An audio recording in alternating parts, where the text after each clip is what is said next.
I did a film watchers group, and we went and watched All About Eve. And when Betty Davis first appeared, I considered turning to my friends and saying, "That's Betty Davis," but I thought that would be rude. I'm thinking that they're stupid if I do that. And then afterwards, I found out that one of my friends thought, what's the other girl's name? The young ingenue. The one that's the one who plays star. Eve? Eve, yeah. The actress is Ann Baxter. Ann Baxter.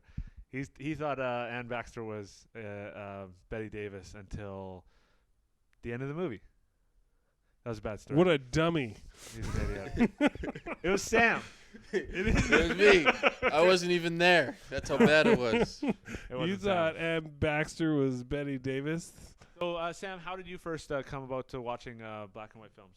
Well, actually, I have a pretty solid answer at that. I was 8 years old when Peter Jackson's King Kong first came out, the 2005 remake, and I heard from somewhere around the time that it was a remake of a 30s movie, and I was like, well, yeah, sure, I love the story, and maybe it was just because I was young at the time, but honestly, I saw very little difference in the remake and the original. And you might be like, wow, well, there's tons. Well, when I was a child, I remember I looked at it as simply as, well, they go on a boat to make a movie, they see a monkey, and they come back with it. And, there wasn't really much of a difference to me there. And so I think that's something that's just sort of stuck with me, is that, film is somewhat of a timeless medium that can, it's more about the world building and, the story itself. And I think looking at that can really teach you something about remakes as a whole, in terms of, a lot of people are against remakes, and I think that we're currently in an age of a bit of an overclutter of them. But I would also certainly say that, if someone like me can get inspired from the 2005 King Kong to go back and watch the 30s one, well, I'm sure that there's similar circumstances still happening today.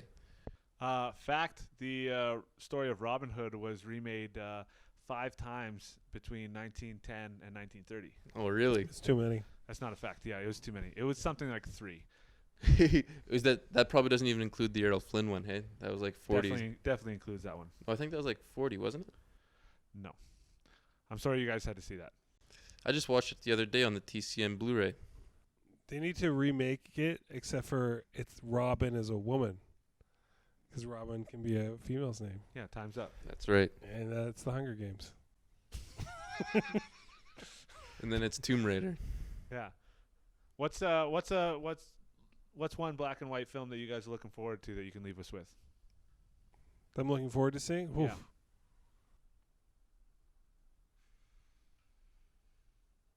And this has been Dang it! Rapid Fire. Actually, I do have an answer. I just thought about so a black and white film that I'm thinking about watching in the near future is actually Orson Welles' Macbeth. I'm a big Orson Welles guy and a big Shakespeare guy, so I'm pretty interested to see how that turns out.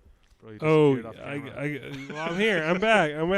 I haven't not yet seen La Dolce Vita.